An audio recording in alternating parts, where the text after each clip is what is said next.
Wabarakatuh. Selamat pagi. Very good morning to everyone. Selamat datang ke webinar sesi ke-13, webinar PGTI, yang menampilkan satu lagi figura. Okey, ya, bercerita tentang publishing untuk pada hari ini.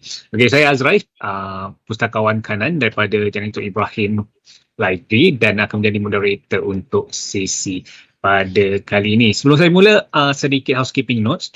Sesi hari ini akan berjalan sepenuhnya dalam bahasa Inggeris. Okay, will be conducted fully in English dan Q&A akan diadakan pada penghujung presentation lah. Kalau ada sembarang soalan, komen atau apa saja, boleh tinggalkan di chat box ataupun Facebook comment section dan saya akan bacakannya. Okay, today's session will be conducted fully in English and Q&A will be held at the end of the presentation.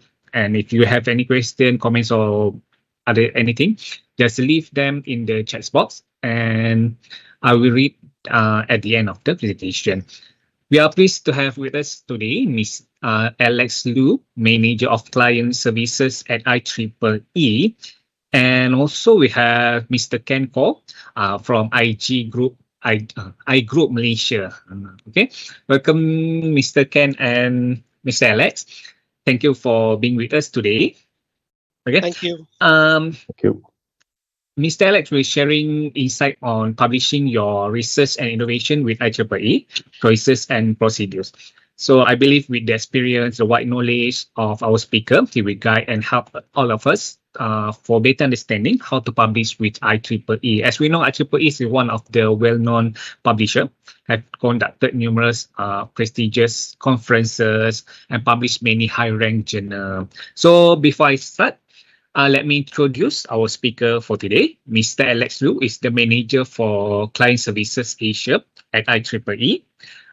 He works closely with customers across the Asia-Pacific region to provide customized learning opportunities about publishing with IEEE, as well in-depth training session to help users master best practices in searching the IEEE Explore Digital Library. He has conducted a numbers of training sessions for university, government agency, and corporate throughout the region.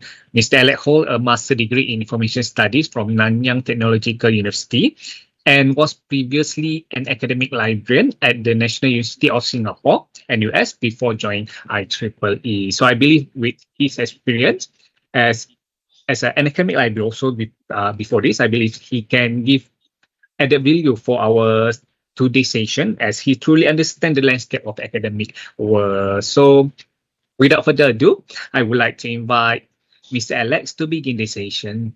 Please, Mr. Alex. Thank you so much. Selamat pagi. Good morning, everyone. Thank you so much for taking your time to join this morning's sharing. My name is Alex. I'm the manager for client services in Asia for IEEE. Again, it's my great honor to be here. So I was given a very challenging task to report to everyone about the procedures, the choices, and the options of publishing your research work with IEEE. So I'm preparing today's presentation in two components. The first part, I still have to rely on PowerPoint to go through some of the fundamentals to explain about the differences between journals and conferences, some of the background information. In the second part, I will try to show you how the paper submission works. And one of the frequently asked questions by authors is, well, I have a research paper. Which journal should I submit? How do I select a journal? Or where can I find a conference? So to answer those questions, I'm going to bring you to IEEE Explore. Yes, it's the platform which you use to find articles, to read articles. And that's also where, if your paper is published, where your paper is going to be. So that will be my second portion. As Mr. Azra has mentioned, please feel free to ask any questions throughout the session. You can just type in the questions in the chat and we'll have a engaging discussion, hopefully towards the end of the session. Right, so without further ado, allow me to start sharing. And I will just stop the camera just to save the bandwidth. And that is, where is my, sorry. Oh, here. I will start by going through a quick introduction to IEEE and, of course, IEEE Explore, right? If you want to publish with IEEE, you got to know what the IEEE is. And we'll have a quick discussion about the different options, journals versus conference. And especially for journals, we actually have an open access publishing option. So we'll go through that portion. Now, for manuscript preparation, we'll just quickly go through the structure of the articles. I have to be honest, because if you think about the whole research process, the research paper you are going to submit is actually just a report, or rather a summary of the research that you have done. So if you ask me, I would say 80% of the overall quality of the paper is actually defined by the research, not the paper. The way we write the paper, the way we present the paper is only about 20 to 30%. The core is still the research. That's why on this portion, manuscript preparation, what we can share with you is just the structural requirement. As of the quality requirement, as of, for example, how do I select a research topic? How do I define or how do I identify a research gap? For that portion, unfortunately, you have to work with your professor, your collaborator to sort it out. But of course, when you are writing the paper, your paper still need to follow certain guidelines. So that's what we are going to discuss here. I will show you a live demonstration of paper submission and peer review, and that is the part where I'm trying to answer the question, how do we select a journal? How do we find conferences? And of course, some resources for authors. IEEE has a long history. I'm sure you will get the details of this part if you do a very quick Google search. And I'm sure you are very familiar with these names. Thomas Edison, Alexander Graham Bell. Yes, these are the people from our textbooks. They are the innovators. They are the researchers in the 19th century. And they founded this American Institute of Electrical Engineers. And in 1912, another group of people founded the Institute of Radio Engineers. As the name suggests, this group is more focusing on communications, right? Radios at that time. 1963, these two became Institute of Electrical and Electronics Engineers. Now, I need to make a very important disclaimer. As we say, we should never judge the book by the cover. The same here. You know, when you see Institute of Electrical and Electronics Engineers, you might be thinking, I'm not doing electrical, I'm not doing electronics. I'm doing, say, civil engineering, mechanical, or computer science, or I'm not even doing engineering. I'm doing psychology, physiology, biomedical research, social science, linguistics. Well, do I still need IEEE? Well, the answer is yes, you will need it. Because IEEE is oriented around two things. One, technology. Two, people. If you think about the history of IEEE, that's it, right? It's about the people who are involved in the evolution or development of technologies, and the focus of this group, why are they coming together, is still about technologies. So whatever subjects you are researching, whatever domain you are researching, if we think yourself, does my research require any technologies, whether it's the application or implementation or use of technologies during the research, or does my research have any impact to people? I'm sure the answer for both questions are yes, right? Whatever research you are doing on, even if you are doing a pure social science studies, you will still need technologies, and you will still need to deal with people. And the purpose for our research ultimately are aiming to providing benefit to uplift the livelihood of humanities, of humans. That's exactly what IEEE is. As of now, we have over close to 500,000 members across the whole world. I know, as a student, as a researcher, most of the time your focus is, oh, I need to find a paper to read. I need to find research articles from journals or conferences that are relevant to my areas of research. But if I can humbly ask you, if you think about it, where are the journals and conferences coming from? They're coming from authors like you, right? You do the research, you write the paper. And for IEEE, when we publish the journal and the conferences, these journals, they are so-called sponsored, or rather supported by what we call societies, technical societies. IEEE overall has 39 technical societies. These are just some examples. And I'm sure everybody is now utilizing AI tools. Everybody is talking about AI. But do you know IEEE has a computational intelligence society? And this society has been around for almost 50 years. As you can see from the name, the core of this society, which are founded or rather built up by our IEEE members, is about computational intelligence. And another even longer, with an even longer history, computer society, they are talking about AI for more than 70 years. So that's how IEEE society are related to the research. Again, if you remember, as an author, one of the commonly asked the question is, which journal should I submit to? For example, I'm doing research on Internet of Things related to healthcare. So which journal, what journal should I submit my paper to? Well, my suggestion is that question is not the right question to ask. If you are coming to IEEE, the question is not about which journal you should submit to. The question is, what societies within IEEE is covering my research area?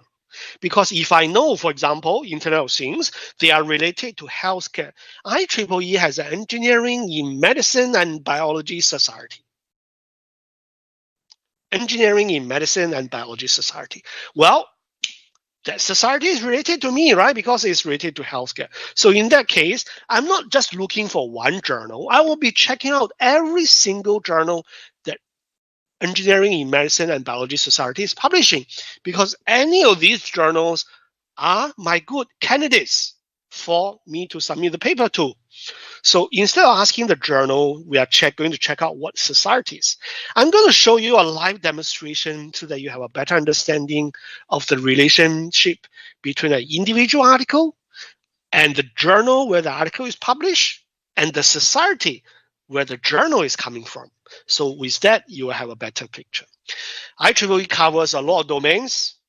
In fact, if you search in IEEE Explorer, in any keywords you can think about, music, law, finance, humanities, social science, you will be able to find some publications. And these are the core types of resources. And of course, depending on what you are aiming for, the focus is still on journals and conference, because you'll be reading these people for these articles for reference, and you will be publishing on journals and conference as well. So these are the quality statement of IEEE journal, top ranking journal, no doubt to say. And of course, these journals provide good options.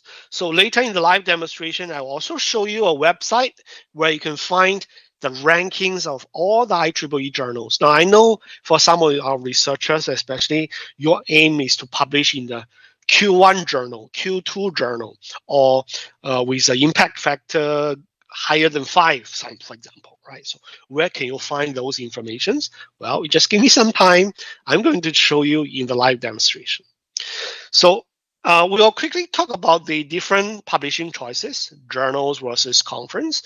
The basic difference is journal paper reports the full package from the research topic to the solutions, while a conference paper can be written while the research is ongoing, which means I'm still doing the research. I do not have the final answer yet, but there is a progress and there's something new, so I can report. That's good enough for a conference paper. So generally, conference is shorter. IEEE has both options. If you're looking for journals, we have over 230 journals. If you're looking for conference, even more. Every year, we have over 2,000 global conferences. And as a researcher, as an author, you feel free to choose whichever that covers your research domain, obviously. So the only thing is, if your aim is to publish open access, then in that case, you need to publish in journals. So what is this open access? Well, if we look at the traditional journals, that means as an author, you can publish the paper for free. The publisher will take care of, once the paper is accepted, the publisher will take care of the typesetting, indexing, and promoting of your paper through like IEEE Explore. But readers, which means whoever wants to read your paper, they have to pay or subscribe so that they can read your paper. It's like they have to go out and buy the journal or the conference so that they can read the paper. That's traditional, right? What is open access? Open access is the other way around, which means the readers, they can read anything because the whole article is open. The access to the full text of the article is open. That's why it's called open access. So who has to pay? The author has to pay. The author has to pay to get your paper typesetted, indexed, and promoted. Now, there is a clear statement here. What you are paying, or what we call the article processing charge, what you are paying is not to get your paper accepted. No, that's not what you are paying for. Some people might be thinking, well, since I'm paying, does that mean that for sure my paper will be accepted? The answer is no. Your paper still need to go through the same peer review process, which means in this case, IEEE journals, there's still a very high possibility the paper will be rejected because the top ranking journals from IEEE is super competitive. There's a very high rejection rate. So what you are paying is not for that. In fact, if you ever came across a journal that tells you, hey, Alex, pay me $100 or $1,000, I will get your paper published. If you ever receive those kind of email or contact, please block that person because that's a spam. What you are publishing with that particular journal or conference is a very low quality, not recognized, or most of the time it's totally rejected by researchers. There's no reputation, there's no quality, because there's no peer review. So that's the open access. So the reason why I'm highlighting this part is nowadays a lot of people, especially a lot of non-repeat, I won't even call them publishers. Maybe they are commercial companies. They will start up this scam, sending mass email to researchers, say, oh, we have this new journal. You pay us $150, we'll publish your paper. Please don't do that. If your name end up in those places, it's actually a black mark on your publication record. It's not a good sign. You should publish with a quality publisher. Whether you are publishing traditional or open access, it's your choice, but you need to publish with a quality, reputable publisher so that your name is linked with quality, with credentials. That's more important. So that's the open access. For IEEE open access, we provide you two options. One is what we call the hybrid open access, which means if you are publishing with this journal, you have the choice. After your paper is accepted, you can publish as open access, or still I want to publish as traditional. I don't want to pay anything. Your paper will still be published. Some author ask a very simple question. How much does it cost to publish with IEEE?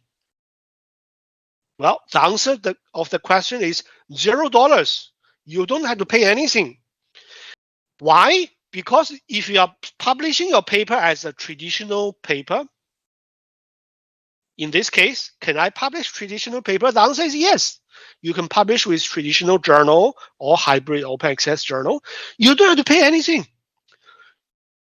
You only have to pay what we call the article processing charge if you choose to publish open access. And that choice lies within your hand. It's not IEEE is forcing you, Alex, if you want to publish with IEEE, you must publish open access. No, we never do that. The choice is in your hand. So coming back to the question, how much does it cost to publish with IEEE? $0 if you don't want to pay. If you want to pay, then it depends on the open access. The correct question to ask is, how much do I have to pay if I want to publish open access with IEEE journals? I will show you a website which highlights rather the detailed explanation of these categories and highlights the actual cost for individual articles later. And on that website, it will also explain to you about the hybrid open access, the full open access, and of course, the list of all IEEE journals. From here, they will tell you what are the open access type, and of course, what is the quartile. As you might have noticed, the website is actually listed here, open.ieee.org, right? This shows you the author journey. Now, before you submit the paper, obviously you need to do your research work and plan to publish, right? Then after that, you will do your manuscript review. And this part is actually done by the editors and reviewers. That's the peer review process.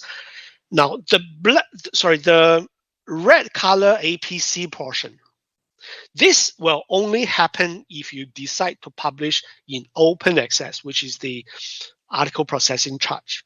If you still want to publish in traditional, which you have the choice, that you don't have to worry about the red portion. The red color is not going to happen. After your paper is accepted, it will be published. That's it. It's a very simple, streamlined, sort of by the system kind of journey. All you have to do is submit the paper according to the requirement. Then there's a peer review, right? So for more information, these are the website. We also have a multidisciplinary journal, which is called IEEE Access. It's highlighted here. And for this part, manuscript preparation, I'll just quickly go through it. The reason for me is if you have read any paper, which I trust you have, because if you have not read any journal paper or conference paper, there's no point to talk about publishing. It's like if I'm a student, I want to take a physics exam, but have I read any physics textbooks? No. Have I done any physics homework or exercise? No. Do you think I will pass the physics exam? Obviously no, right? So we need to read the textbook, do the exercise, and sometimes we need to do the past year exam papers. Then we can confidently walk into the examination hall and take the exam. The same here. You should read before you think about write and publish. So once you have read any paper, you will realize all the papers follow the same structure. They start with the title, followed by abstracts, and the full article start with the introduction, methodology, results, discussion, conclusion. That's the body. At the end of the article, there's a list of reference. If you do not know what is introduction, my answer to that question is, please read. You can find any research paper, read the introduction portion, and ask ourselves, what is this portion talking about? Why is this portion here? What is the aim of having this introduction portion? Why did the author describe the literature review parts? So that's the basic structures. So of course there are a few things we need to pay attention. And what I'm going to share in the next few slides is not only applicable to IEEE. In fact, if you are aiming to publish with any paper, any journal, any conference, they all follow the same requirement, because you need to have the paper to make sense for the readers. The very important part for every single component we are describing here is that every single part, from the title until the list of references. The reason why, as an author, as a researcher, you're writing all of this, it is not for you as the originator, as the researcher that conduct the experiment or simulations. It's not for you to record what you have done. No. If you want to have a record of what you have done, that is called research report or research record, which you definitely have kept a copy somewhere in your laptop, right? Throughout your research experiment process, what is the progress, what is the results you got, what are the approaches you have tried, why this works, why the other one didn't work, how do you improve the process. That's called research report or research record. That's for you. But the paper you are writing to submit to a journal, having it published, the whole thing is meant for your readers. The whole thing, starting from the title, every part of the paper is meant to answer the reader's question. Is this article relevant to me? If you think about, now, you as a student, as a researcher, when you are using IEEE Explore or even Google Scholar, when you are doing a very simple search, the web page, the results give you 50, 100 records per page. Are we going to read all the 50 articles, full text, PDF? Anyone does that? I don't think anyone of us does that, right? We will definitely do some screening, and sometimes we'll skip the first one, although the search database tells me it's most relevant, but I might skip it. Why am I skipping it? I didn't even read the full text. It's because based on the title, sometimes I read the abstract and I realize, well, this is an important research, but it's not relevant to me. It's not useful for my subject. So when you are writing your title, when you are writing your abstracts, in fact, when you are writing your whole article, every component of it, you have to make sure that when you are writing it, you are delivering a message, a very clear, concise, and accurate message to your readers, to tell them what my research is about, what is my research methodologies, why did I choose or identify this research topic based on the prior research. So that will help the readers to understand where you are coming from. The abstract is the same. It's a summary of the research conducted. Generally, it's about 250 or less. You can use keywords or index terms. And of course, when it comes to the full paper, you will start with the introduction to explain about the historical context, your current hypothesis, then bring them to the methodologies. The methodology will talk about the problem formulation, the process, and use the illustrations to clarify the ideas. And after that, you report the results, summarize the data, have a discussion about it, explain what your data is presenting, which naturally leads to the conclusions, right? The discussion then follow the conclusions. The conclusion pretty much explain what the research has achieved, what's the benefit, the solutions, the methodologies, and of course, any applications, implementations, future areas of research, they are all explained here. Ending with a list of references. Just include the ones that are directly supporting your research work. That's it. The best way to learn about the structure and components of the papers is by reading. Because by reading it, you will learn from other people how they have done it. If I may use again a very simple analogy, we are taking the exam. Of course, our teacher will explain to us, oh, the first 5 questions is multiple choice. The next 5 questions is question and answers. Last question and the essay. Right? That's it.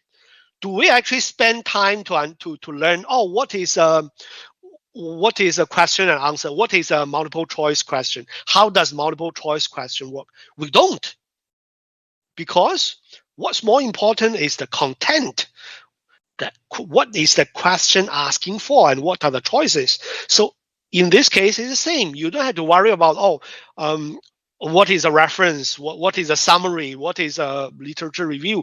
You don't have to worry about that. But because what's more important is what is included in the literature review. And how do we learn about that? It's learned by reading other people's paper. If your aim is to publish with IEEE, the fastest way is to read papers that has passed the exam, that has been published by IEEE. So all the papers in IEEE Explore, they are your teachers because they have passed the peer review, they have passed the examination, and they are published. Why are they published? There must be a reason, right? So read those papers. You will learn more from those. So for the submission, I will give you a line demonstration. But before I do the submission part, I would like to quickly discuss about the peer review process. Because for peer review process, it's a very mechanical process. Of course, what I mean mechanical is it follows certain workflows. What's not so mechanical is the actual reviewing, which is done by the reviewers. So after the paper is submitted, there's a pre-screening. The pre-screening is actually done to make sure that your research topic and the format is meeting the journal's requirement. For example, if my research topic is about IoT related to healthcare, and I submit my paper to a journal which talk about financial management, do you think my paper will be accepted? Obviously, it's a no, right? Because the topic is not relevant at all.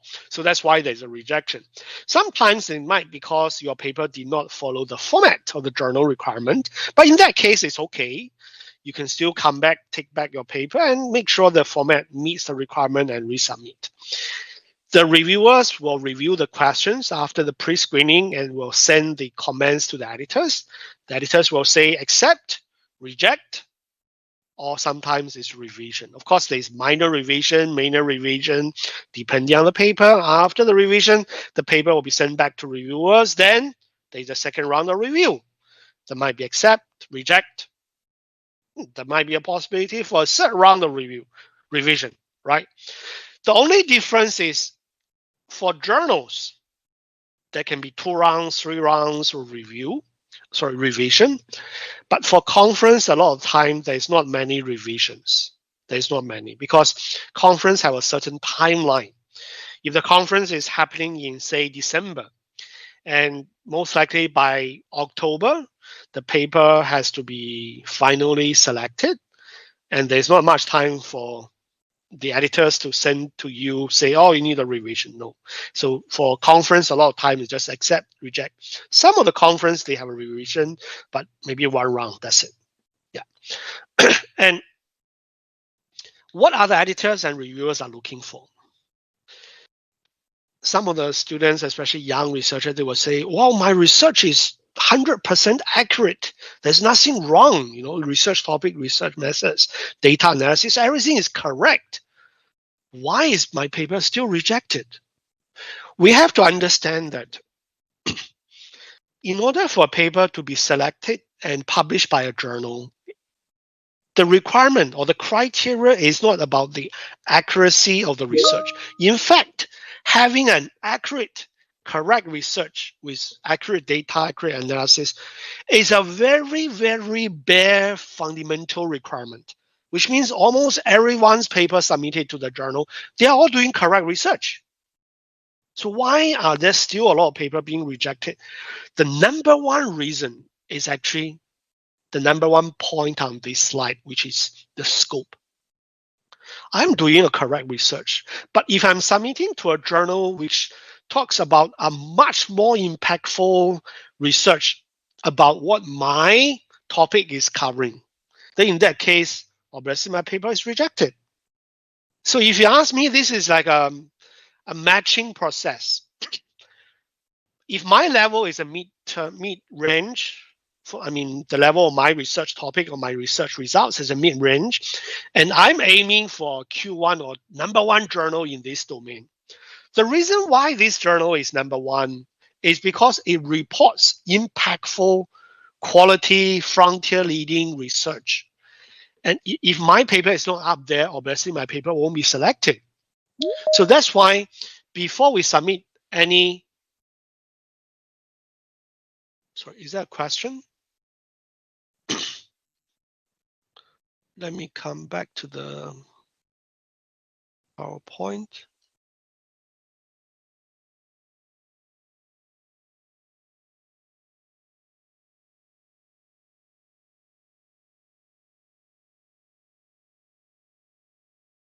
Oh, okay. I think our librarian is sharing the screenshot.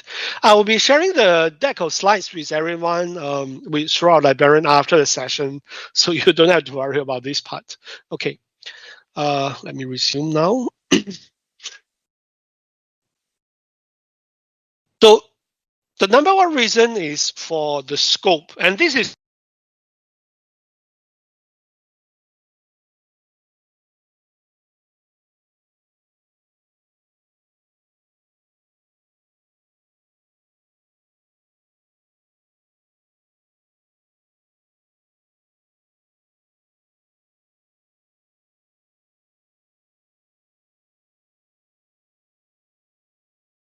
Hello, Mr. Alex, you okay?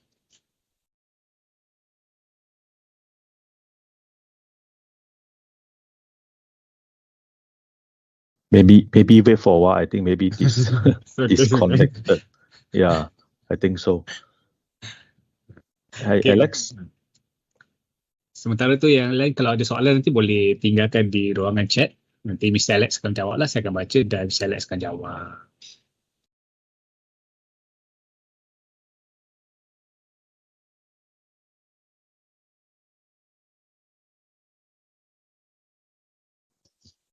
I think they disconnected.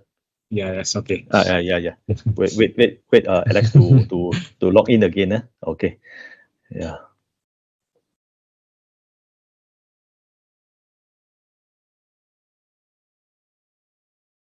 So for information semua, IEEE ini lebih kepada untuk technicals lah. Okay, technicals punya paper. Focus on lebih pada engineering and juga computer science lah, dan ada certain mungkin yang berkaitan dengan lain juga boleh. Nanti kita boleh tengok lah. Mr. Alex akan tunjuklah demo. Mr. Alex daripada IEEE sendiri. Mr. Ken daripada iGroup Malaysia.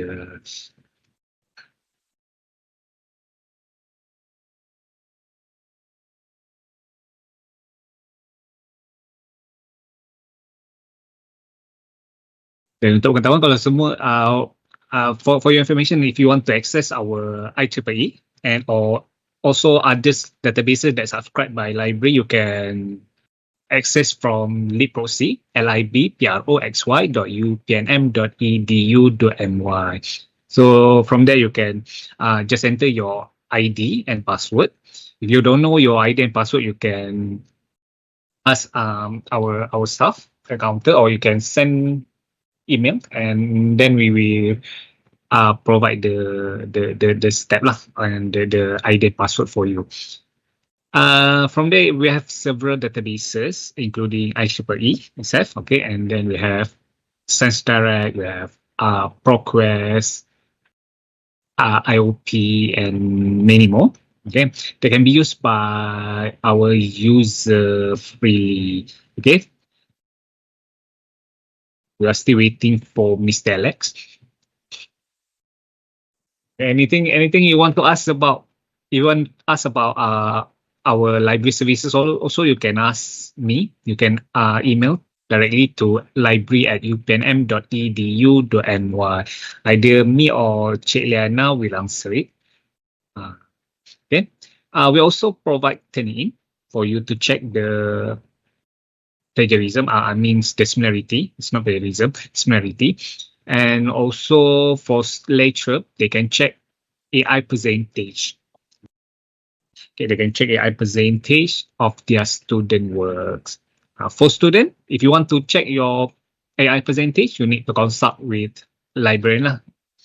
Me or Miss Lana will help you to check for you, because in student account there is no AI features, just in late instructor account only. Okay, what else? Meanwhile, we are waiting for Mr. Alex.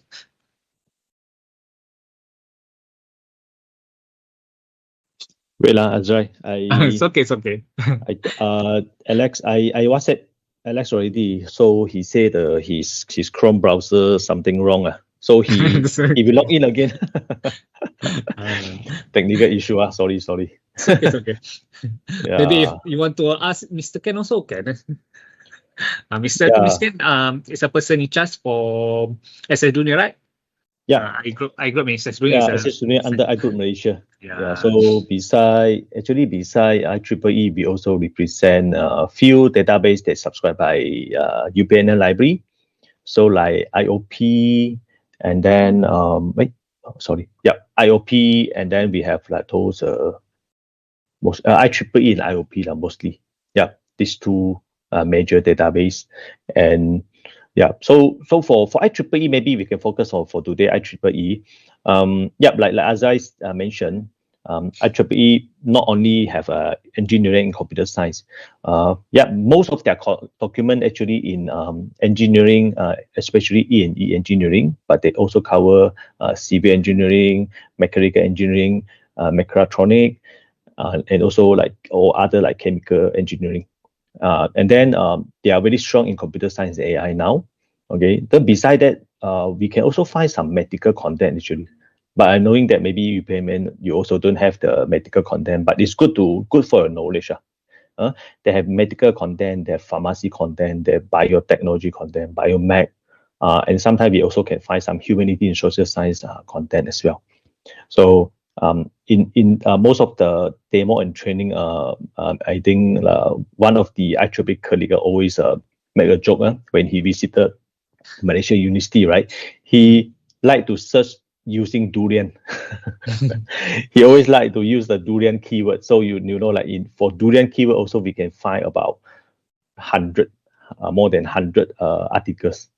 Yeah. So what is the durian article is about those like I think it's about those like code, the standard, like how to store durian in a I mean if using those technology way, and then right a lot of the information. Okay, so I think for UPNM user, you can always go to IEEE. Okay, not only for engineering, because like even the name is only for electrical and electronic, right? But for other method also you can go. Okay, yeah, it's a very huge document. 70% of the document actually come from conference proceeding, so they are very strong in conference proceeding. Another 20% come from journal article. Then another 10% actually come from the standards and also ebooks. Yep. So beside that, then you also can go for another database that also represented by us is the IOP. IOP is very strong in physics, science, material science, material engineering as well. Okay. Yeah. So now I think Alex is already here. Hi. I'm so sorry. That's the thing. I didn't realize the whole Chrome just crashed, and I was just talking to the PowerPoint. I'm so sorry. This is. It's okay. Welcome, name's Alex. Thank you. This is so embarrassing. Because I'm using the Teams inside the browser. My just give me yeah. Okay. Allow me to start sharing. Can you remind me where did I drop off? Oh my God. Which part did I drop off? Which part? Was I explaining about this slide or I this think slide? you no, I think after this correct. Yes. Okay. Yeah, before, yeah, Right. the slide before. Yeah, okay, yep, correct. Okay.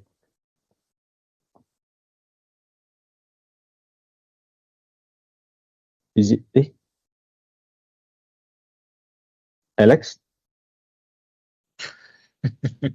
It's okay. I think, yeah, let me see. It's happened again. It's okay. Maybe. Let me.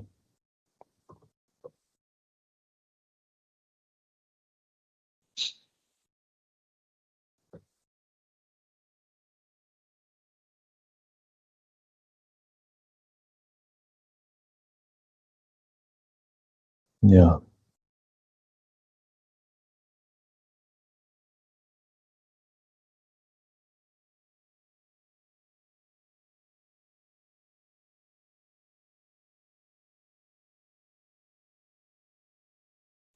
It's okay.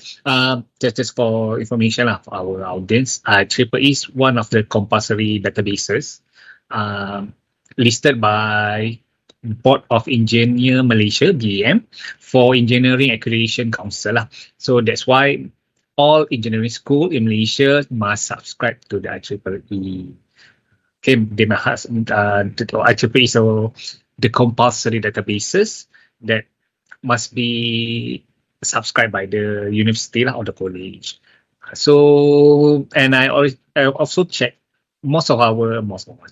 many our lecturer and our researcher have published with IEEE so far. Okay, they attend the conference, they present there, and then they publish with IEEE. So IEEE have a very good names in publishing, especially in conference and journal publication lah.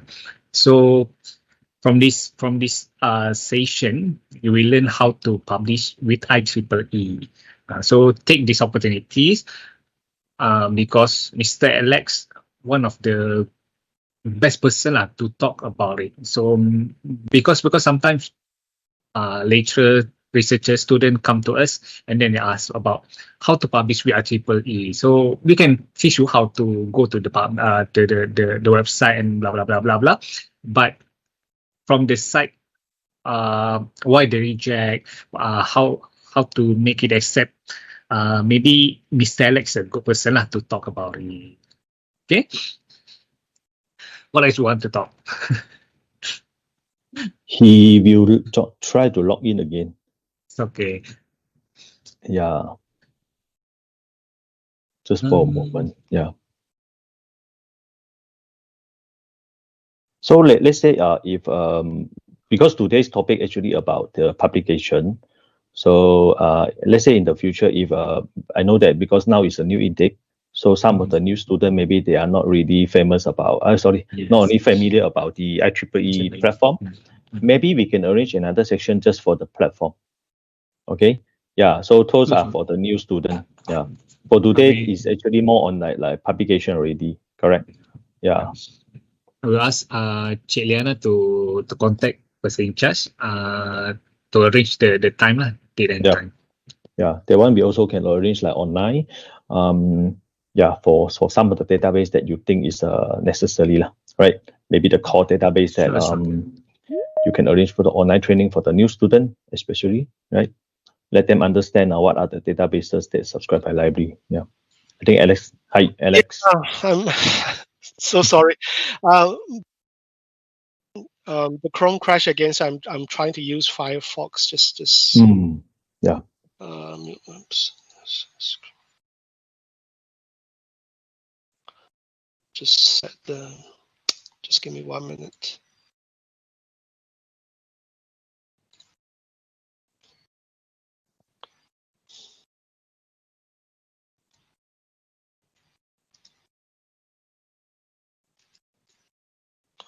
Huh?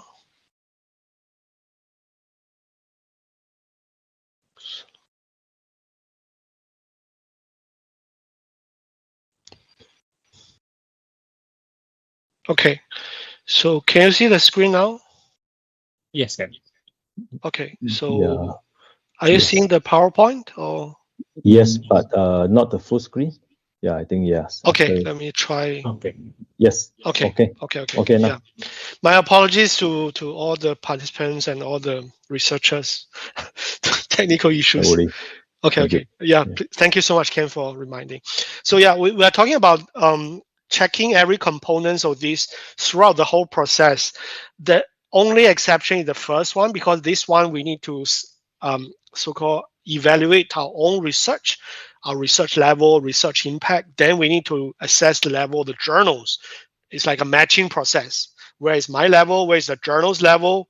Then we can submit, find and submit an appropriate journal that's match my research paper, my research level, my research qualities. I will show you in the live demonstration how you do it. A very simple explanation is we had to do a lot of readings. In order for us to understand about the journal, we need to read a lot about the journals. That's very important. And of course, the number one reason why paper are rejected is the number one point is just because the content is not a good fit for this particular publication or conference or journal, right? It's not because the research is wrong. Of course, for others, there are reasons, there are times where paper are rejected because there are flaws in the research. Even sometimes it's fake data, fake research, but that's out of our discussion for today. That's, if you ask me, that's about research ethics, right? We can do mid-level or even a low-level research, but we need to do original, authentic, real research. That's a fundamental requirement as a researcher, right? So the rest, language can be an issue because English is a second language for most of us, and the structure of the paper and all this. But of course, you can improve that by doing a lot of reading. And nowadays, if you are talking about language, well, you have a lot of AI tools, right? The AI tools can help you to craft up the language. I understand nowadays, when we're talking about AI tools, that researchers will be saying, oh, in that case, you know what? I don't need to learn about how to write a paper. All I need to do is I can write something, the AI tool will help me to write it. Well, the tools can help you to improve it, but there still needs to be something that is coming from you. Otherwise, the AI tools can do everything. Why do we still need a PhD students? Why do we still need a researcher? In fact, I was asking, I was doing a workshop in another country about, that's in August. Yeah, 2 months ago. It's mainly for faculties. Faculty meaning lecturers, researchers, professors, associate professors to them. And I was asking them according to their experience, because they teach, they also research themselves. According to their experience, is AI making the research easier or more challenging? And I observe a very interesting trend. Among the young researchers, everybody's saying it's making it more easy. Young researcher means they are still PhD students, they are or fresh graduate PhD students. It's making the research easy. But if you ask experienced researchers, their answer is it's actually making the research harder. Then I had a discussion with them. Why is that the case? And they are sharing with me because AI can help you to streamline a lot of things, to simplify a lot of things. For example, AI can do a very quick peer review of literature review for, sorry, not peer review, literature review for, say, 10, 20 articles. And from those, they will summarize and they will suggest possible areas of research. AI can also propose what are the possible solutions or approaches for these possible areas of research. Now, originality is what we are looking for. And originality is what reviewers and editors are looking for. Originality is what distinguishes a good researcher and an average researcher. Novelty. We are talking about no innovative ideas. If AI is taking all of these tools, do we still need a PhD student? Do we still need a professor to do that?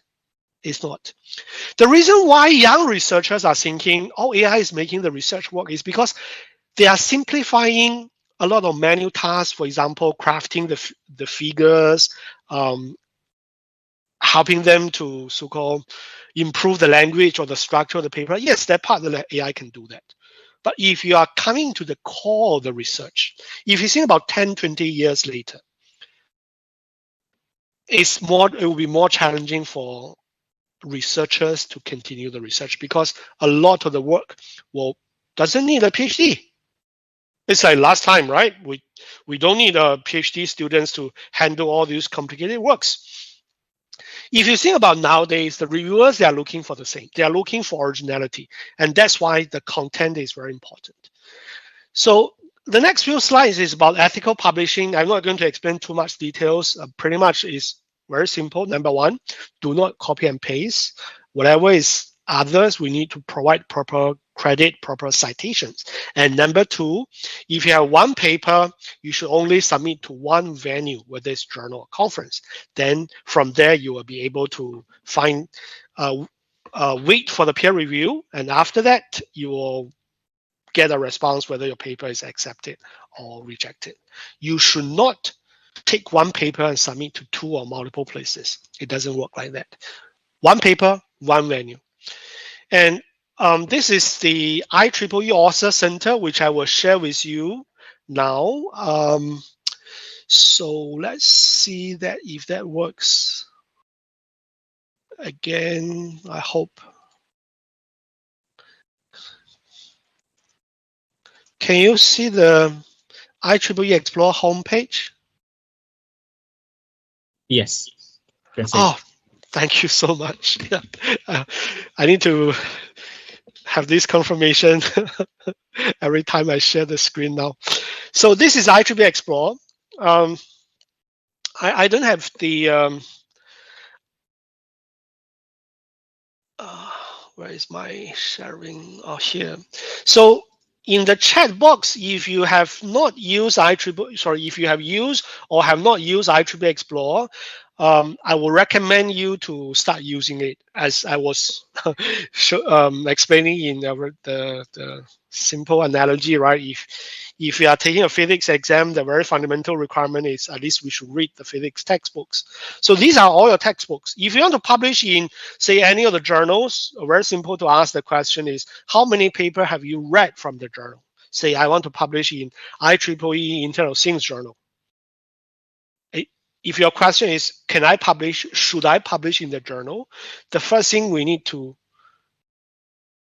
clarify is, how many papers have you read from the journal? So for example, if I'm doing, say, artificial intelligence and IoT, right, Internet of Things. So I'm doing a search by using two sets of keywords. If my research is related to AI and IoT, I want to find out what journals are publishing these papers. There's over 8,000 journal papers. Click on journals. There's a filter called publication title. So what journals are publishing research papers that are related to AI and IoT? So these are your choices. You have IEEE Access, Internet of Things Journal, Transactions on Industrial Informatics, Consumer Electronics, and all this. Well, if you are interested in any of these, you should select, say, Internet of Things Journal and click on Apply. There's already 1,700 papers published on this journal. Well, obviously, there's no way you can read all these 1,000 papers.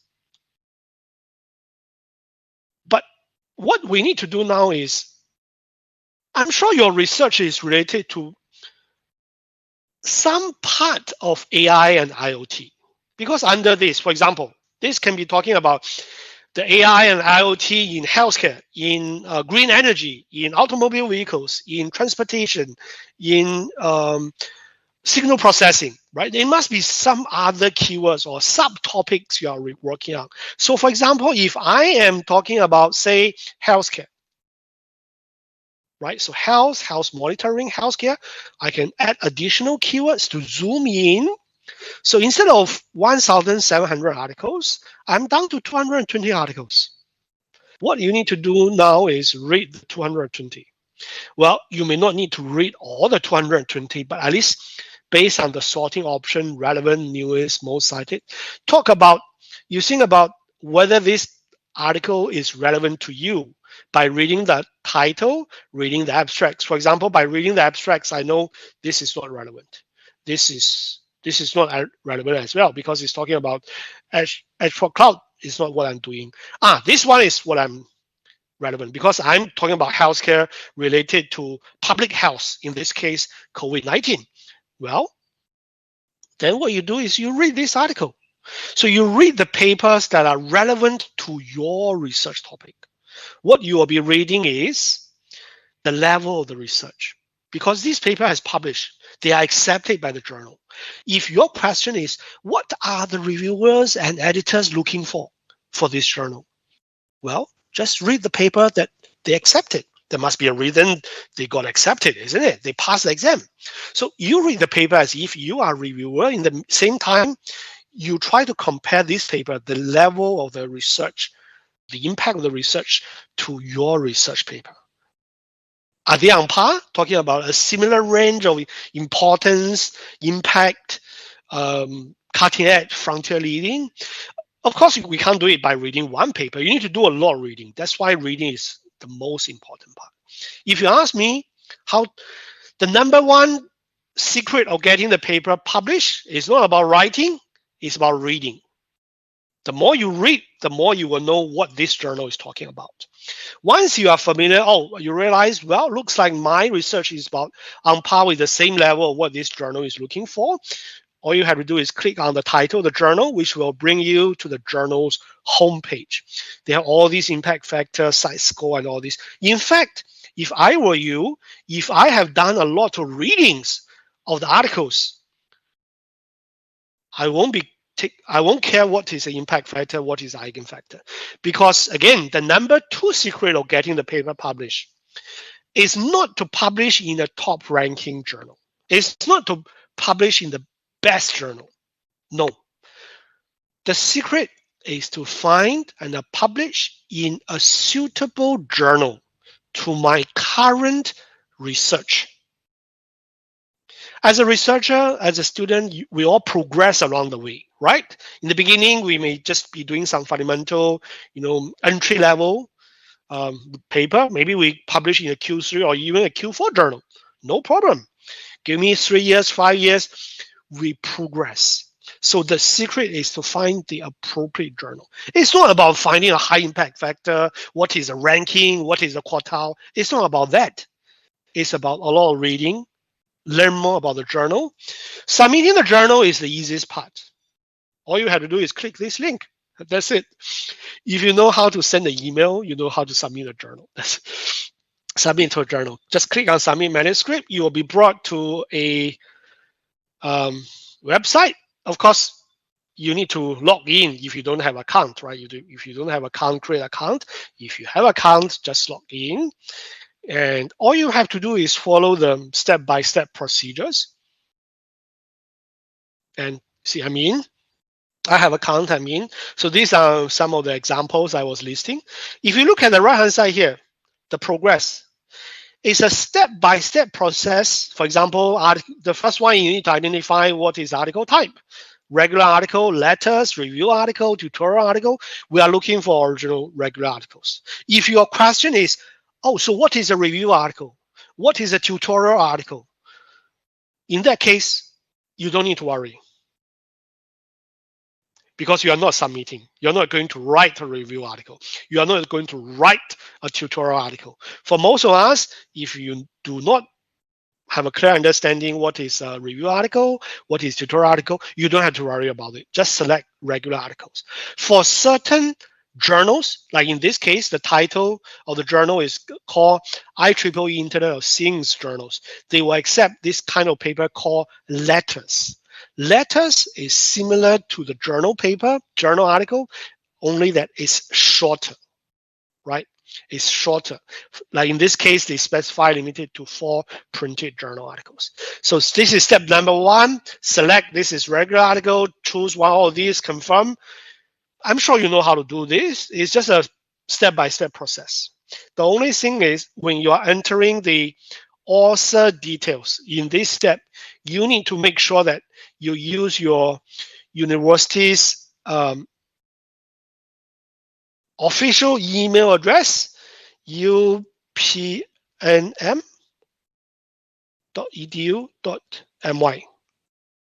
Did I get it correct? I hope so. So in this case, you need to spell out the full university name. So in this case, UPNM Malaysia. Right. You need to select this. The full name here and click enter. This is step number 1. Make sure you use your official email address, your official email name, so university name. Confirm. And now you realize this, oh, this is a red color. Something is important is missing here. So in here, it says not matching. Why? Because you need to confirm this is the correct one. Do not select the faculty name. Do not select the department name. You should select the official university name. This is very important, right? Select this and confirm. The rest I will leave it for you. It's step by step, right? I don't think we need to explain this part. So this is submitting to the journals. For conference, it's a little bit different because if you look at these papers that are published on these topics, I'll remove these filters. I will select conference. Sorry. There's 4,000 conference papers. And if I scroll down, publication topics, these are conference in the past. 2024, 2024, 2023, 2025, 2024, 2025. There's no way we can travel in time, right? Am I disconnected?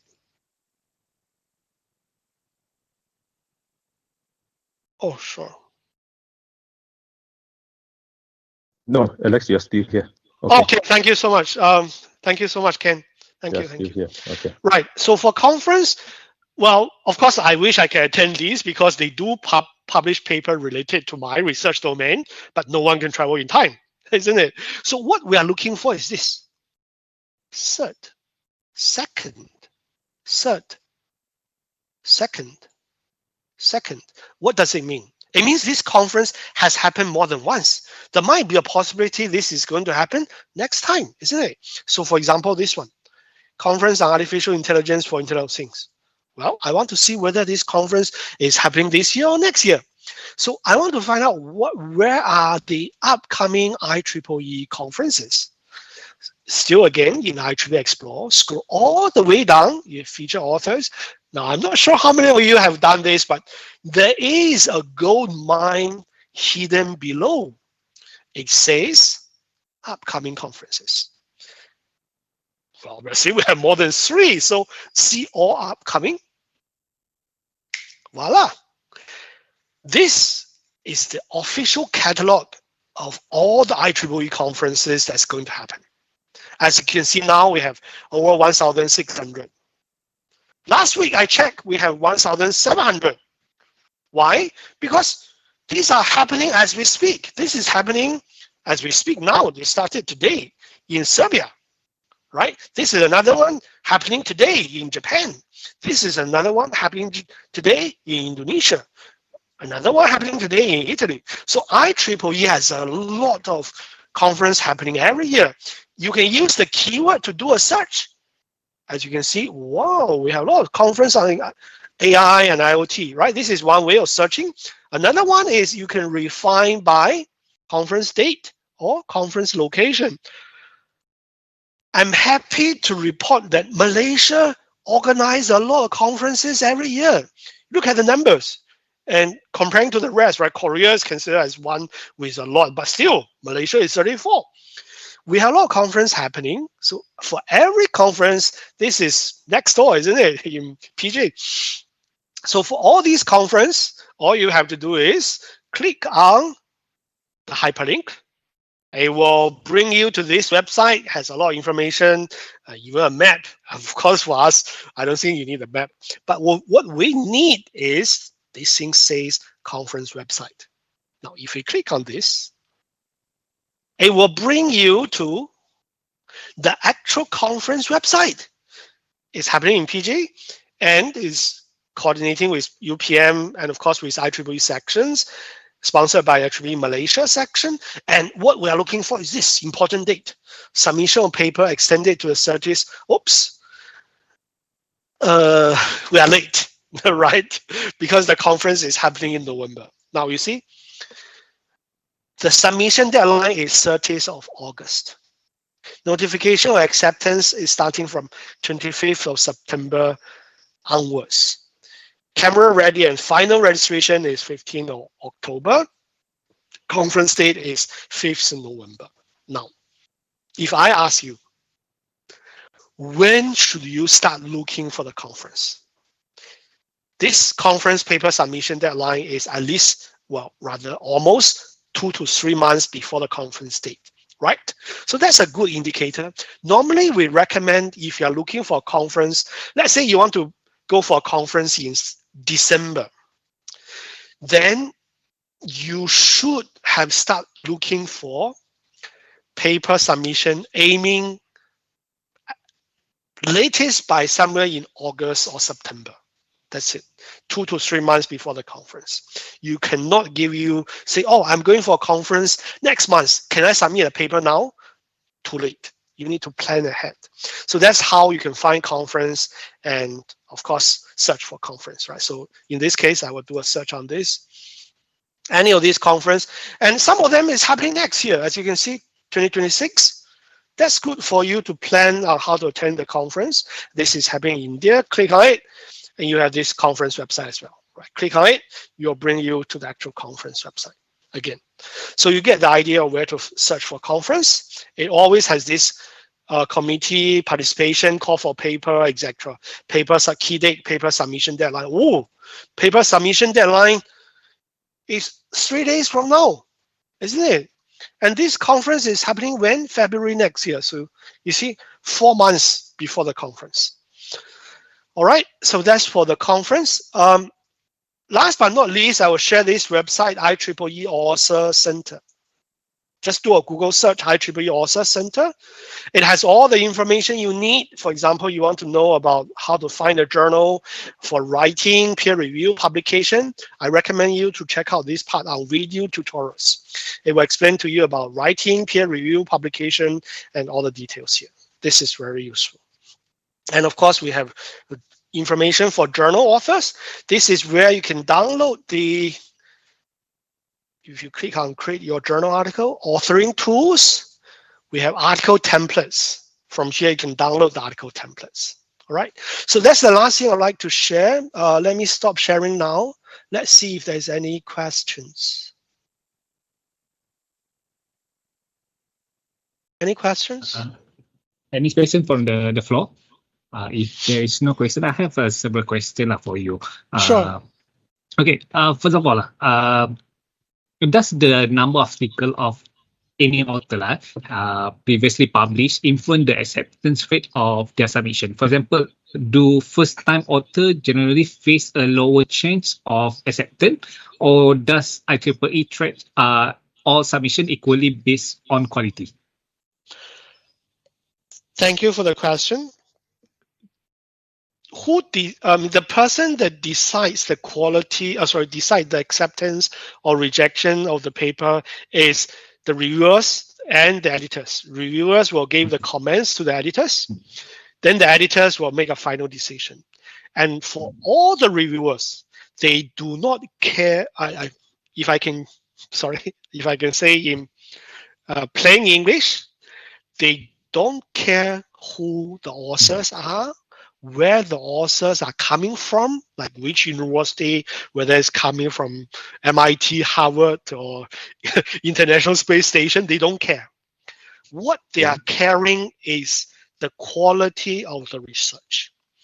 So that's why even in IEEE, sometimes you can find research paper is a single author, You look at the credentials, they can be from some university or even companies like nobody knows, but they're still accepted because what matters is the quality and the impact of the research, not the author, not where the authors are coming from, not the credentials or credibility, the qualities of the authors. In fact, they don't even check who the authors. They will be looking at the research itself. Yeah. I hope that answers the question. Yeah. Yeah, I understand. Thank you. Another one, when you talk about the use of AIs in writing, right? Does IEEE set any limits on AI use in any the papers? That's a good question. If I may bring you back to this, let me start sharing again. Entire screen. Okay. So I'll bring you back to this IEEE's Author Center.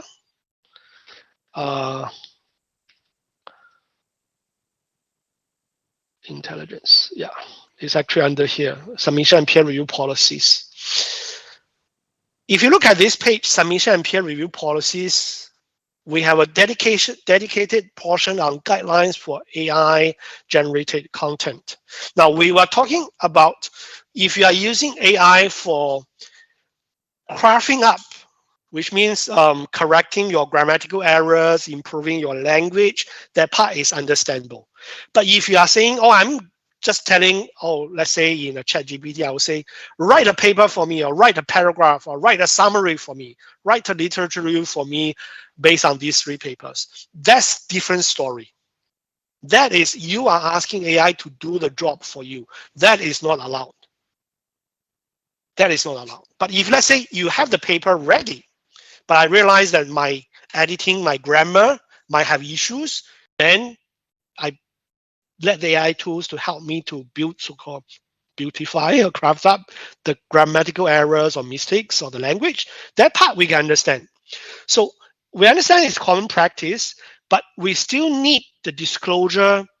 I mean, we recommend you disclose what tools you have used, when you have used it, up to what level. For example, paragraphs 3 to 5 has been assisted with AI tools to improve the grammatical errors or things like that. Yeah, so that's allowed. Because if you are talking about using AI to generate the paper for the authors, then again it goes back to the question: why do we need the people to do the job? To put a human's name saying, "Oh, Alex has written this research or paper," which I know I didn't do it, right? I'm just asking AI tools. That doesn't make sense. So that's why I think earlier I was sharing the lesson I learned from this group of researchers. For the experienced researchers, they do see that AI is actually, yeah, of course, it's shaping the research, but it's making to be a good researcher more challenging job, a more challenging, more difficult job, rather than the very optimistic perspective from young researchers, because to them it's like, oh, I don't need to do the literature review. I can ask the AI tools to do that. But for experienced researchers, in the long run, the quality, the impact of humanities or human researchers is actually more challenging. Yeah, I hope that answers the question. Yeah, understand. Thank you so much. Yeah. Okay, the last one from me. I'm not sure others. So far, there's no question at Facebook and our chat group. Okay. Yeah. As we know, especially lecturer and students, they are often have a very strict timelines to publish their papers. So, from your experience,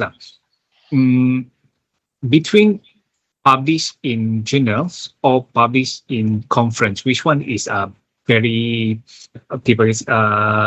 what we can say is a good one, the faster way to publish their publication, the paper? Okay, thank you. I think that's a commonly discussed question in this kind of sharing sessions, because for especially for master students, I'm not sure about our PhD students in the universities. For master students, they have a very short timeline, and if the supervisor's advice or requirement is, well, Alex, you need to publish a paper before you graduate. If that's the case, and if I'm doing a master, I will aim for conference, because as I was sharing earlier, right, the conference relatively has a clearer timeline and date, and for this kind of, they have a much clearer notification or acceptance. So by when I will know the paper will be accepted or not. While for journals, sometimes the peer review can be unpredictable, and sometimes can be long, sometimes can be short. But for PhD, obviously, we recommend you to publish in journals, because relatively you have a few years in hand. In fact, coming back to the question, it is not about, I mean, this is my personal opinion. It is not about publishing the paper. Of course, we do have timelines to publish the paper. It is more about the timeline, or rather the time management for our students or researchers. As a researcher, or how to manage your research process. Every research topic or every research project, they have a timeline. You have 12 months, 24 months. It is about how you manage the progress and have a regular checkpoint for the progress of the research. For example, if you are working on a research project, which is 24 or 36 months, you may have to break down in segments, maybe every semester, every 6 months, or every quarter, every 3 months. What is the expected outcome? So say by the end of 6 months or the 9th month, I should have some progress. Then in that case, if you have that progress, you should also put a so-called site sign saying, well, maybe by the 9th month, I should have a conference paper ready. And if my conference paper is ready by, let's say, the 9th month, I should aim for a conference which is happening somewhere between, if we use this, for example, right? If we use this example, I'm going to attend and publish a paper in a conference somewhere between maybe the 12th to the 14th month. So in that case, you plan your whole research project journey rather than just thinking about, oh, when should I publish a paper? Because after all, the paper is just a report. The most important part is the research itself. Yeah. The time management must be clear. Yes. Yeah. Okay. Thank you, Mr. Alex, for the sharing your knowledge and insight with us today. There's no questions so far. It doesn't matter. Anyway, for them to contact you if they have any question. Yeah. Maybe your email. So yeah, I will share the email here. Either one works. This is the first one is, in IEEE, we have a global team of doing my job. We call it client services managers. So we have a generic email called training. It's easier to remember at IEEE.org. And the second one is my email. Because sometimes if I'm traveling, you may not be able to get an immediate response, but don't worry, I will definitely check in the emails within 24 hours. I will respond accordingly. So either one of these email works. But I have to apologize that because I am not in the editorial team of any of the journals, so I may not be able to provide the up to journal level kind of advice. Like, for example, I do receive questions from students like, hey, Alex, I'm doing research on this topic. What is the best journal? I'm sorry, I don't have that advice for that, right? But on the generic, on the workflow, on the information we have for authors, all these kind of things, we definitely can assist you. Again, the best advisor is still your supervisors and your professors. And the second best are the papers that are already published in IEEE journal conferences. So once again, we really appreciate our library, our librarians for having the IEEE Explore for the students and researchers in the university. Please make use of the access of the IEEE Explore digital library. Read the papers. They are the best teachers, and I'm sure we can learn a lot from them. Yeah, thank you. Okay, thank you, Mr. Alex. We truly appreciate for your valuable input today. So before we end, maybe I would like to invite everyone to turn on your webcam. I'm not sure how many still here physically. They're physical there in front of the PC. Maybe just 2 of us. I'm not sure. Okay, but anyone that still with us today, maybe you can open your webcam and then we can snap for our reports. Thank you, everyone. Let me.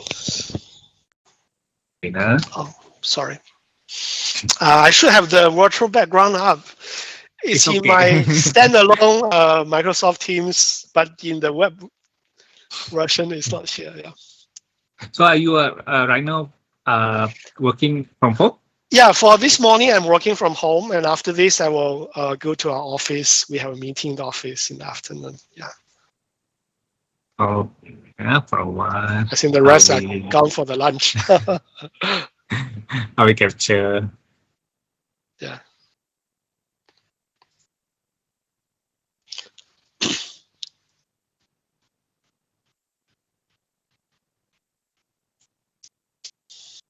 Another one.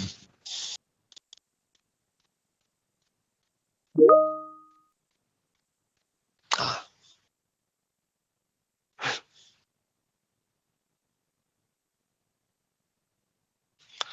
Okay. Thank you once again to Mr. Alex, Mr. Ken, and everyone for joining us today. And we are looking forward to seeing you again, maybe for training. Yes. I would love to visit your campus. Thank you. Yeah. Cik Lena will contact Yeah. Ken to arrange the training. Okay, Sure. Thank you everyone. That's all for today. Thank you again, Ms. Ken. Okay, bye-bye everyone. Bye bye. Yeah. Have a good day. Bye everyone. Bye bye.